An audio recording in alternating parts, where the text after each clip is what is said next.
I never thought I'd be the person to meddle in someone else's relationship, but 3 weeks before my best friend's wedding, I found myself holding a secret that could destroy everything. And the worst part, I wasn't even sure if I was overreacting. I've known Mark since college.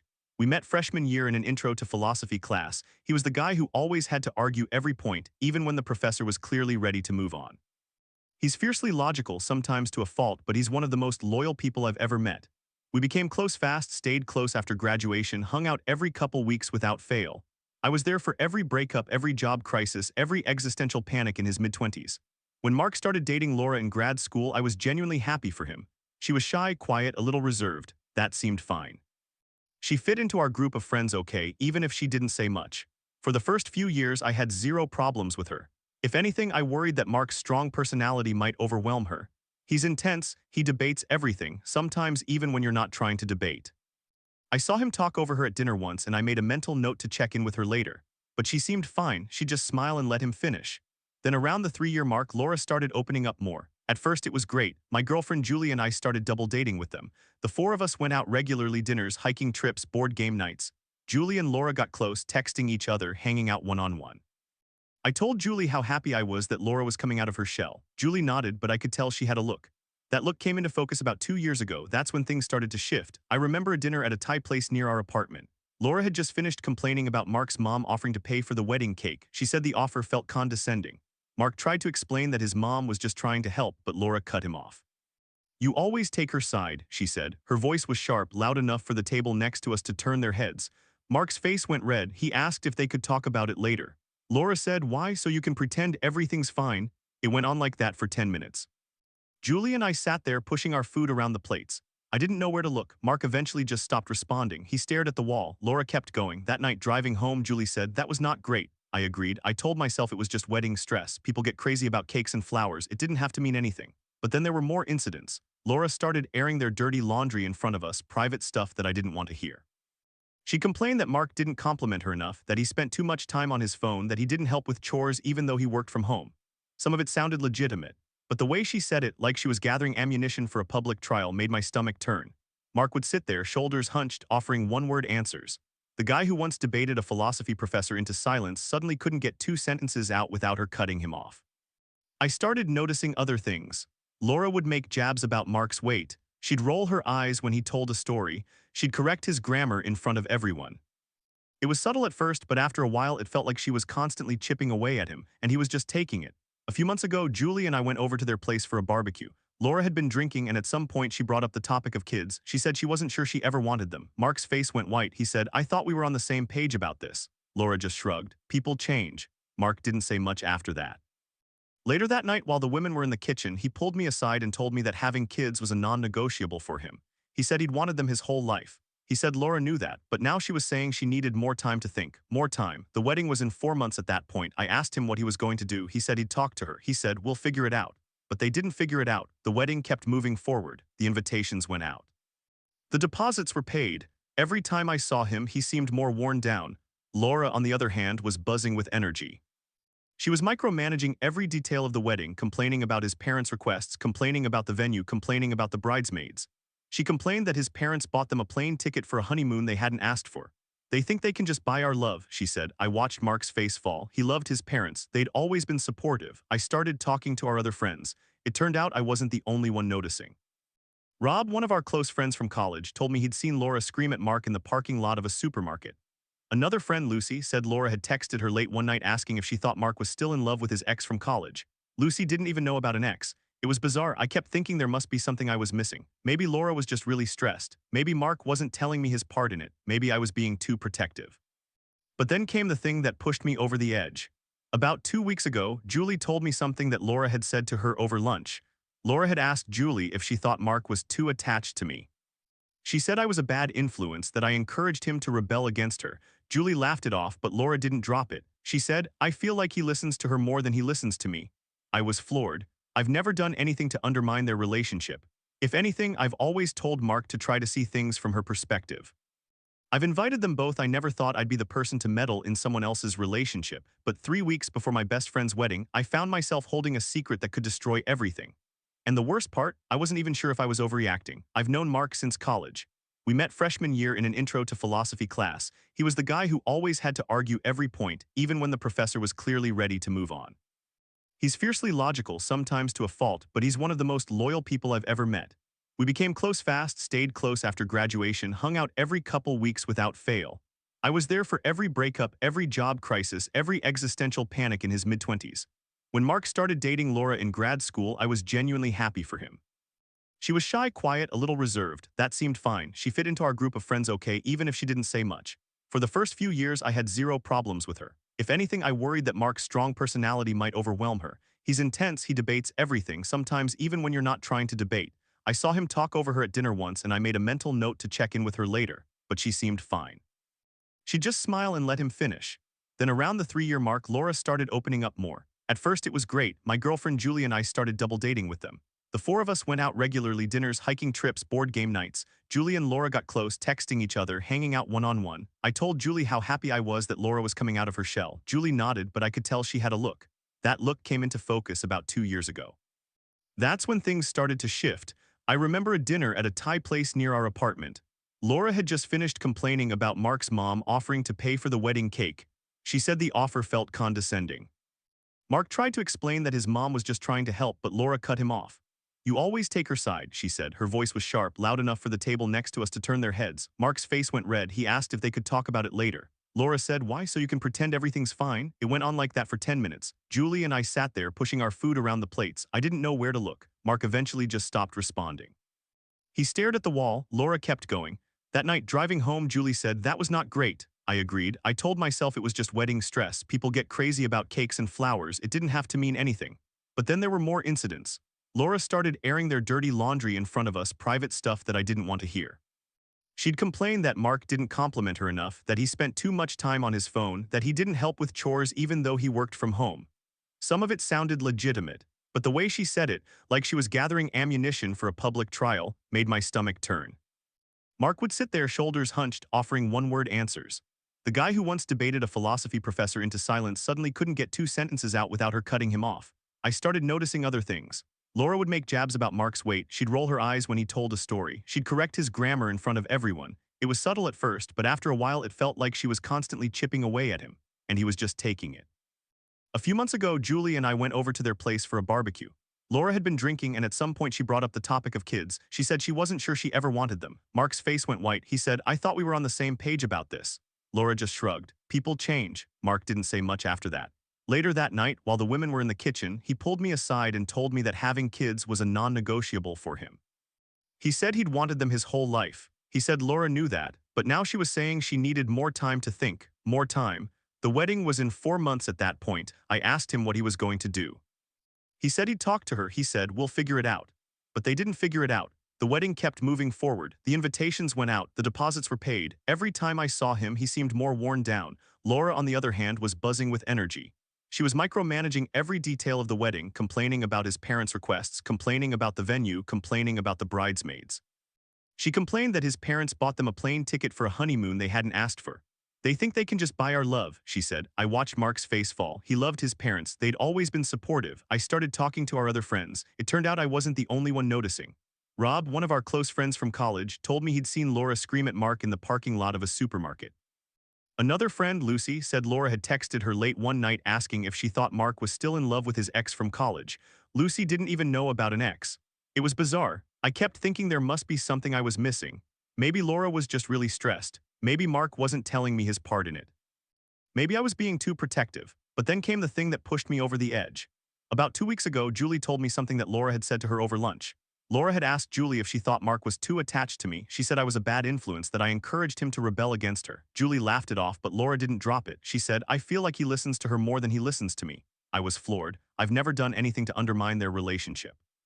If anything, I've always told Mark to try to see things from her perspective.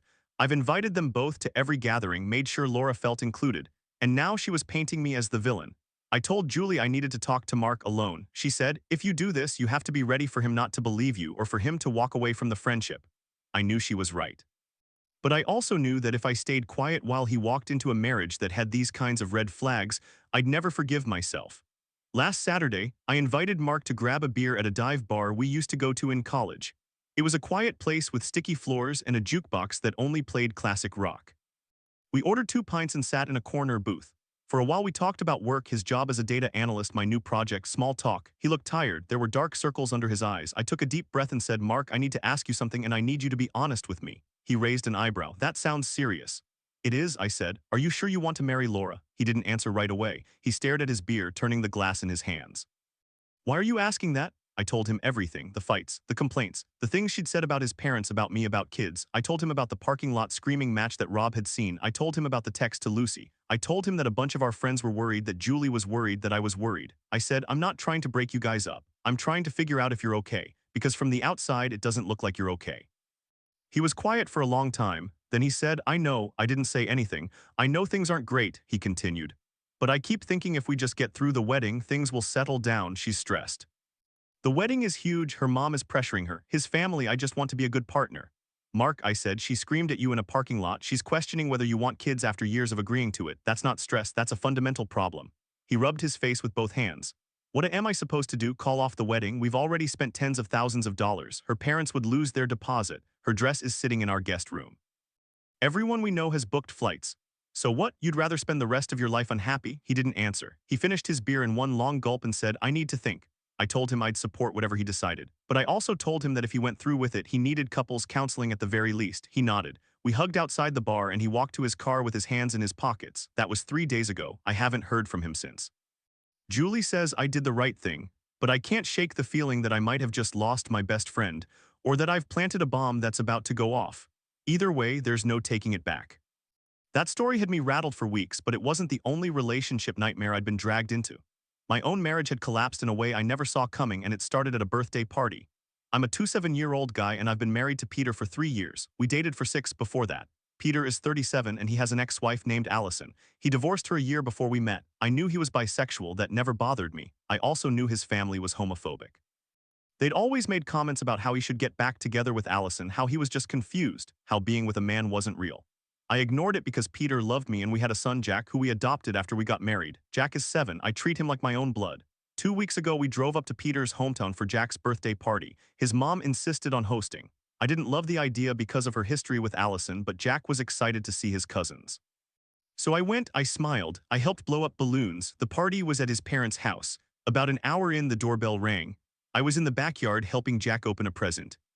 When I looked up, I saw Allison walk in holding a gift bag. My mother-in-law had invited her. She hadn't told me. I wanted to scream, but I looked at Jack's face. He was already tearing into the present and I swallowed it. I wasn't going to ruin his birthday. I spent the next hour playing with Jack and his cousins, keeping my eyes on him, trying not to look toward the kitchen where Allison had gone. At one point, I glanced around for Peter. He wasn't in the backyard. I figured he was inside getting drinks or talking to his mom. I didn't think much of it. Then it was time to cut the cake. Julie, Peter's sister, brought it out, a big chocolate rectangle with Happy 7th Jack in blue frosting. I called for Peter, no answer. I called again, nothing. I asked his mom where he was. She shrugged and said, "Probably in the house." I went inside. The main floor was empty. I checked the living room, the kitchen, the bathroom, then I went upstairs. The door to Peter's old bedroom was cracked open. I heard a sound that made my heart stop. I pushed the door open the rest of the way and saw them. Peter and Allison, half undressed, fumbling with each other's clothes. His back was to me. She saw me first, her eyes went wide and she made a little choked noise. I didn't scream, I didn't say anything. I just stood there for maybe 3 seconds, then I turned around and walked back downstairs. My legs were numb. I went straight to the backyard, picked up the cake knife and started cutting slices for the kids. Jack asked where Daddy was. I said he'd be out in a minute. I smiled. I handed him a piece of cake with a blue frosting flower on it. People started leaving around 6. I was cleaning up plates when Peter and Allison came down separately. Peter pulled me aside into the laundry room. His face was red. He said, "You should not have cut the cake without me. That was disrespectful." I stared at him. I said, "I'm sorry. I just thought you'd be too busy getting into your ex-wife's pants." He went white. He didn't say anything. I walked out, got Jack, and drove to the hotel. I put Jack to bed, then I sat on the bathroom floor and called my best friend Marcus. I told him everything. He said, "You need to leave him tonight."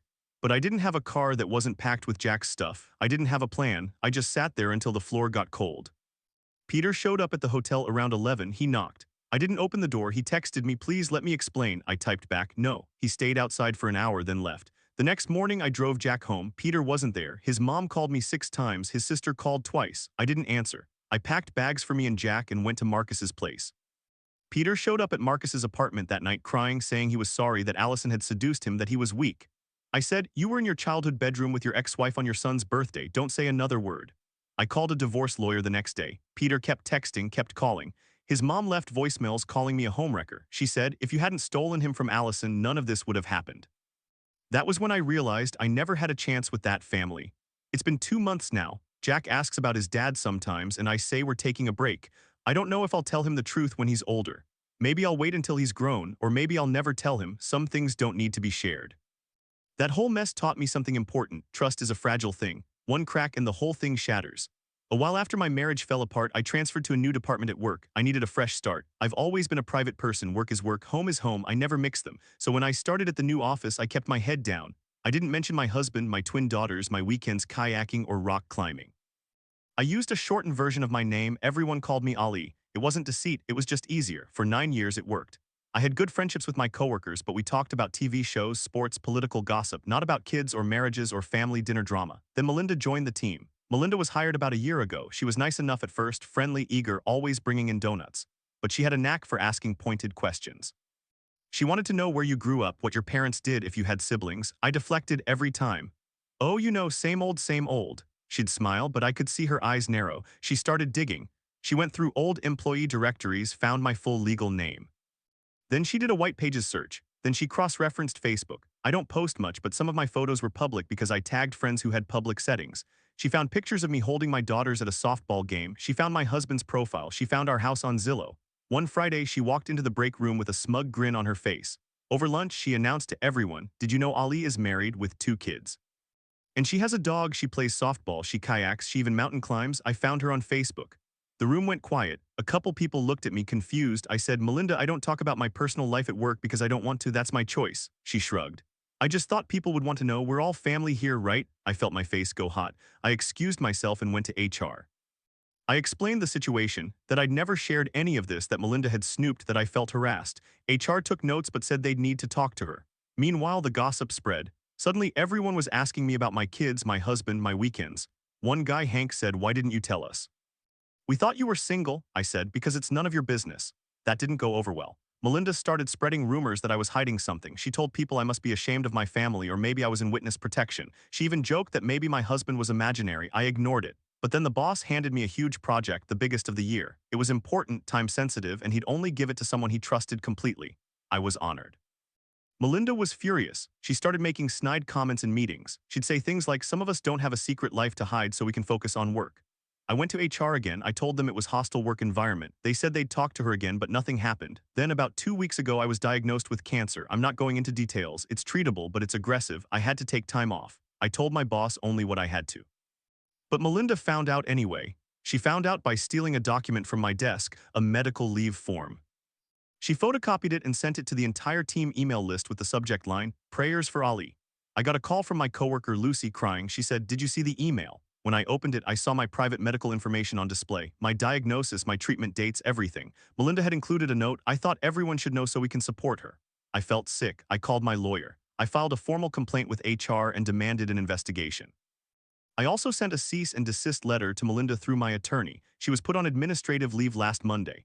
The rest of the team is divided. Some people think I overreacted, that she meant well. Others are horrified. As for me, I'm focusing on my health. And when I come back, I'm going to request a permanent transfer to a different branch. I don't need to be in a place where people think they have the right to every part of my life. My daughters don't know about the diagnosis yet. I haven't told my husband. I'm trying to figure out who I can trust. The experience taught me that some people don't respect boundaries. They think privacy means dishonesty. But I don't owe anyone my story, not at work. Not anywhere. I never wanted to be the person who meddles in someone else's relationship. But when you watch your best friend slowly get ground down by a partner who treats him like dirt, you start wondering if keeping silent is worse. My name's not important. I'm 30, female, and I've known Mark since college. We were inseparable back then, study sessions at 3 in the morning, road trips that ended with us sleeping in a broken-down Honda, stupid inside jokes that still make me laugh. He's the kind of guy who argues about everything because he loves the debate, not because he wants to win. He's overly rational, overly intellectual, and sometimes he doesn't know when to shut up. But he's loyal. He's the first person I called when my dad died. Mark met Laura in grad school. She was quiet, reserved, the kind of girl who sat in the corner at parties and smiled politely when you tried to include her. I had zero problems with her at first. I thought, okay, opposites attract. Mark is loud, she's soft. That's fine. They dated for about 6 or 7 years before they got engaged. The engagement lasted 2 years. The wedding was set for a month from today. Over the last 3 years, Laura started to open up. Initially, it was great. My girlfriend Julie and Laura became close. The four of us would go out for dinner, catch a movie, hang at each other's apartments. I thought we were building something solid, but slowly I started noticing cracks. Laura is insanely insecure and anxious. At first, I thought it was just pre-wedding stress. Every bride gets a little crazy, right? But it wasn't just that. She complained about everything. Mark's parents bought the couple a set of dishes as a wedding gift, the exact pattern Laura said she wanted. And what did she do? She got furious because they got the wrong size salad bowl. She ranted to me for 20 minutes about how they never listen, how they're trying to control her, how Mark never stands up for her. I was sitting there thinking, your future in-laws bought you a nice gift and you're mad about the bowl size? And the arguments, oh the arguments. She'd start them in front of everyone. We'd be out at a restaurant and she'd bring up something personal, Mark's credit card debt from before he met her, his mother's passive-aggressive comments, the fact that he didn't want to adopt a dog because he's allergic. She'd say it loud enough for the table next to us to hear. Mark would try to steer the conversation away, his face red, his voice low. He'd say, can we talk about this later? And she'd snap, no, we can talk about it now. You always want to hide everything. I remember one night at Julie's apartment, we were playing board games. Laura had a few glasses of wine and she started crying about how Mark didn't appreciate her enough, how he never noticed when she got a new haircut, how he'd rather play video games than spend time with her. Mark sat there with his hands folded, not saying a word. I could see his jaw tight. Julie tried to change the subject. Laura shot her a look and said, oh, you think I'm being dramatic. You don't know what it's like to live with someone who's a robot. I looked at Mark. He met my eyes for a second and I saw something I hadn't seen before. Not anger, not shame, just tired, like he'd already lost. That was the night I started paying closer attention. Over the next few months, I saw more. Laura would make cruel comments about Mark's job. He's a research scientist, works long hours, loves what he does, and she'd say things like, oh, I guess saving the world is more important than being home for dinner. She'd depick at his clothes, his friends, his hobbies. She'd say in a joking tone, Mark doesn't really have opinions, I just let him think he does. And he'd laugh it off, but I could see the flinch. Then the real bomb dropped. Julie and I were having coffee with Laura a couple of weekends ago.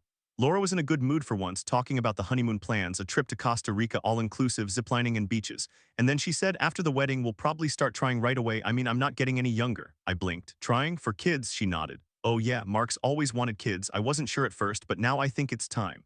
I didn't say anything. But I remembered a conversation I'd had with Mark about a year ago.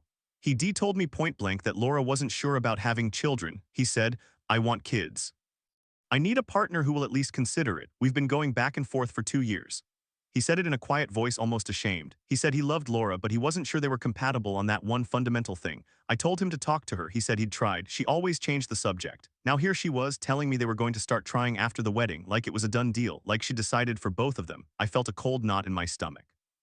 Called Mark that night. I said, hey, I need to ask you something. Do you and Laura actually agree on kids? He was silent for a long moment. Then he said, she says we do now, but I don't know if she's just saying what I want to hear.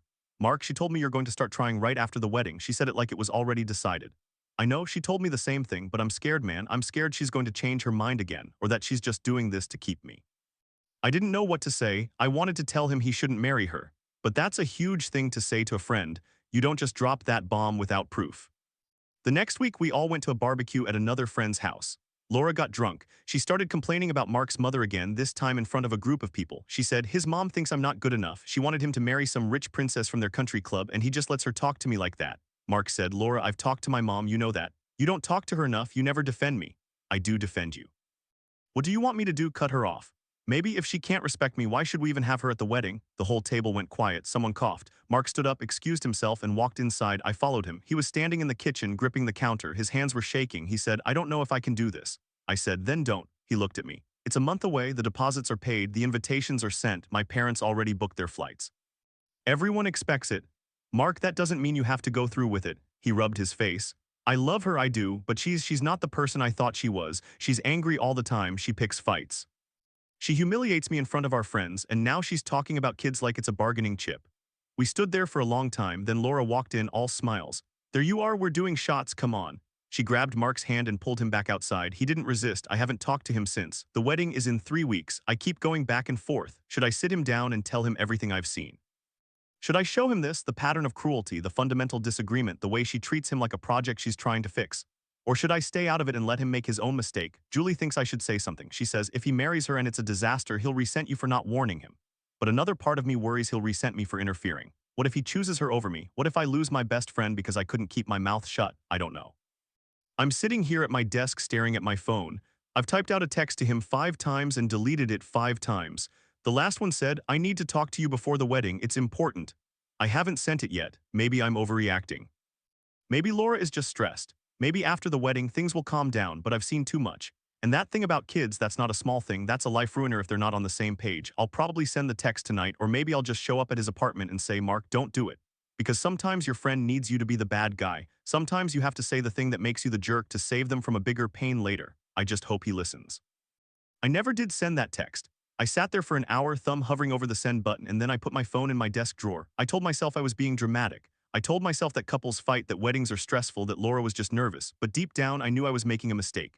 The wedding came and went. I was a groomsman. I stood at the altar and watched Mark smile while Laura cried happy tears. I clapped when they kissed. I drank champagne and danced with Julie. And I told myself it would be fine. It wasn't fine. 6 months later, Mark called me at 2 in the morning. His voice was hollow. He said, she told me she never wanted kids. She said she only said that to get me to marry her. Now she says she's not sure if she ever wants them and she's mad at me for pressuring her.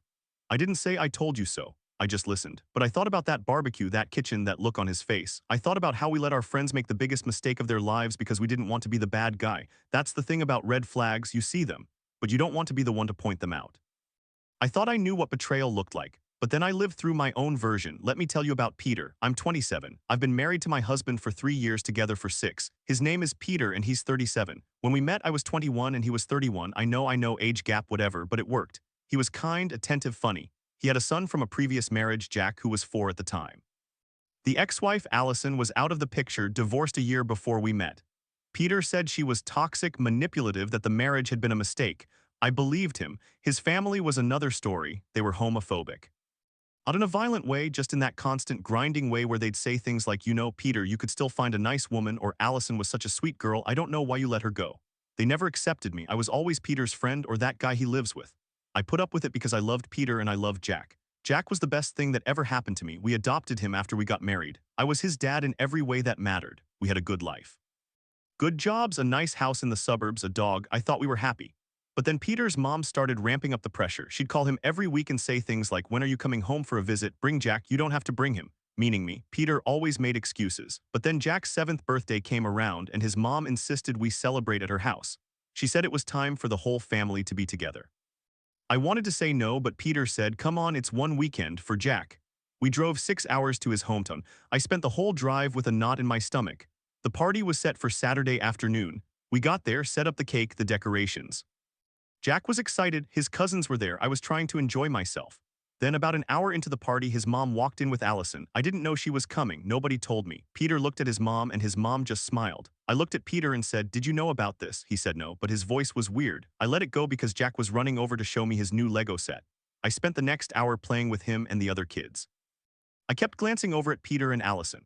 They were standing in the corner talking, she was laughing, he was nodding, it seemed harmless, then they disappeared. I noticed when it was time to cut the cake, I asked around. Peter's mom said she thought they went inside to get more drinks. I went inside, the house was quiet. I checked the kitchen, the living room, then I heard a noise from upstairs. I followed it. It came from Peter's old bedroom. I opened the door, they were taking each other's clothes off.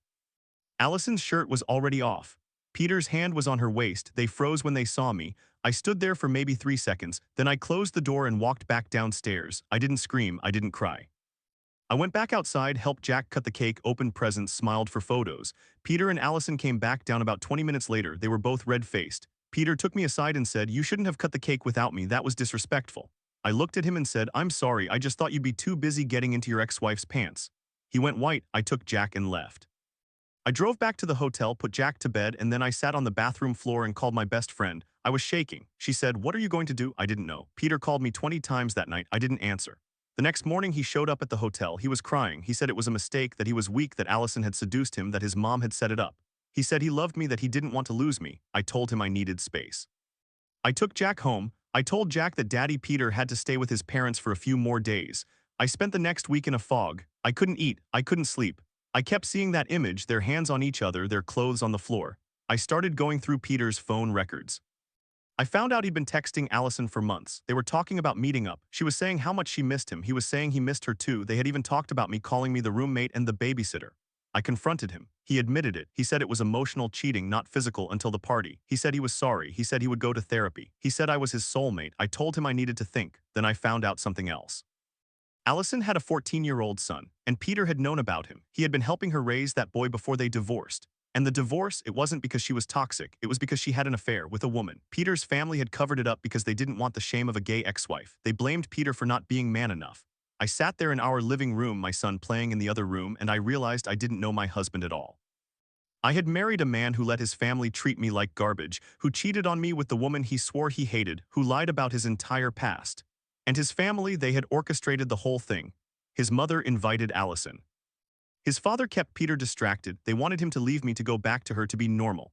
I called my lawyer that week. I filed for divorce. Peter begged. He showed up at my work. He said he would cut off his family. He said he would do anything. But I couldn't. Every time I looked at him, I saw them in that room. I saw the way he looked at her. I saw the lie. The divorce was finalized 6 months later. I got full custody of Jack. Peter has visitation, but he hardly uses it. He moved back to his hometown, moved in with his parents. Last I heard, he's dating Allison again. His mom posts pictures of them on Facebook like it's a victory. I don't care anymore. I have Jack. I have a new apartment, a new job, a new life. I learned something from all of this. When someone shows you who they are, believe them the first time. And when their family shows you who they are, believe them even faster. I still think about that birthday party sometimes. I think about how I didn't scream. I think about how I cut the cake and smiled. I think about how I protected my son's happiness even while my world was falling apart. That's the only thing I did right. And honestly, that's enough. But not every story starts with your own heartbreak. Sometimes it starts with watching someone you love walk into theirs. I've known Mark since college. We were 20 when we met, both of us loud-mouthed philosophy majors who thought we were smarter than everyone else. We bonded over bad beer and late-night debates about Kant. He was always the kind of guy who had an answer for everything, confident, rational, a little bit arrogant. When he met Laura in grad school, I thought she balanced him out. She was quiet, shy, almost invisible at first. I remember thinking, good, he needs someone who'll keep him grounded. That was 6 years ago. They've been engaged for 2 now. The wedding is in a month. At first, Laura just seemed reserved. She didn't talk much at group dinners. She laughed at Mark's jokes. She let him take the lid. My girlfriend Julie and I were happy for him. We'd go out as a foursome, hit up the same bar we'd been going to since college, order the same nachos. It felt easy. But over the last 2 or 3 years, Laura started opening up. And that's when the cracks appeared. It was subtle at first. She'd complain about little things, the way Mark's mom folded the napkins at a family dinner, how his dad always asked about her job. He thinks I'm not serious about my career, she'd say, her voice tight. Mark would try to smooth it over. He's just making conversation, babe, she'd snap back. You always defend them. I'd look at Julie and Julie would raise an eyebrow. We shrugged it off. Every couple has rough patches. But then the arguments started happening in front of us. We were at a barbecue last July and Laura got upset because Mark had bought a grill without asking her. She didn't just mention it, she laid into him in front of everyone. You never consider my opinion, you just do whatever you want. This relationship is a joke. Mark stood there, spatula in hand, face red. He tried to laugh it off, but his eyes were hurt. I changed the subject, but the memory stuck. Over the next year, I saw more. Laura would criticize his clothes, his hair, his job performance. She'd bring up personal things, his past breakups, his salary, in casual conversation with Julie and me. Mark would try to pull her aside, but she'd just say louder, "What are you ashamed of me?" I started noticing how he'd shrink around her. The guy who used to argue for hours about Kant now just nodded. The worst part was the insecurity. Laura was constantly anxious about the wedding. She'd call Mark 5 times a day with panic attacks about the centerpieces, the seating chart, the cake flavor. Mark's parents offered to pay for the rehearsal dinner and Laura spent a week crying because she thought they were trying to take over. They think I can't handle it, she told Julie. Julie said, they're just trying to help. Laura didn't respond. Then there was the big thing, the fundamental disagreement. I found out about it by accident. Julie and Laura had been hanging out more lately and one night Julie came home white-faced. She said Laura had been drinking wine and started crying about the future. She told me she never wants kids. She said she's terrified of pregnancy, of losing her body, of being tied down. She said Mark knows, but he keeps bringing it up and she feels pressured. Julie paused. But Mark told you he wants kids, right? Yeah, he did. He'd talked about it since college, wanting a big family, 3 or 4 kids, a house with a yard. He said it was non-negotiable. I thought Laura was on board. I didn't sleep that night. I kept replaying every argument, every complaint, every tearful phone call. I thought about how Mark had looked at that barbecue. I thought about how he'd told me, I just want her to be happy. And I thought about how Laura was never happy. Now it's 3 weeks until the wedding. I'm sitting in my living room staring at my phone. Mark called earlier. He said Laura had another meltdown about his parents and he ended up screaming at her for the first time. He said, I don't know if this is right. He asked me, what do you think? I said, I think you need to talk to her, for real. But I didn't say what I really think. I didn't tell him about the kids thing. I didn't tell him about how Julie saw Laura snap a photo of his credit card while he was in the bathroom. I didn't tell him that I think she's hiding something bigger. Because what if I'm wrong? What if he loves her and she just needs therapy? What if I ruin their marriage over my gut feeling? But what if I'm right? I still don't know. The invitation is on my fridge. I RSVP'd yes. But every day I get closer to making a call I can't take back. I didn't make the call that night. I told myself I was overthinking. I told myself every couple has doubts before the wedding. I told myself Mark was a grown man and could handle his own life. But then the next weekend, Julie and I went over to their place for dinner and everything changed. Laura was in a good mood for once. She'd picked up a fancy bottle of wine, made a three-course meal, even lit candles. Mark looked relieved. He kept squeezing her hand, whispering, "I love you," across the table. I thought maybe I'd been wrong, maybe they were fine. Then Laura excused herself to the bathroom and left her phone on the table. It buzzed. Mark glanced at it out of habit and his whole face went dark. He picked it up. He read the message. Then he looked at me with this hollow expression and said, "She's been texting another guy."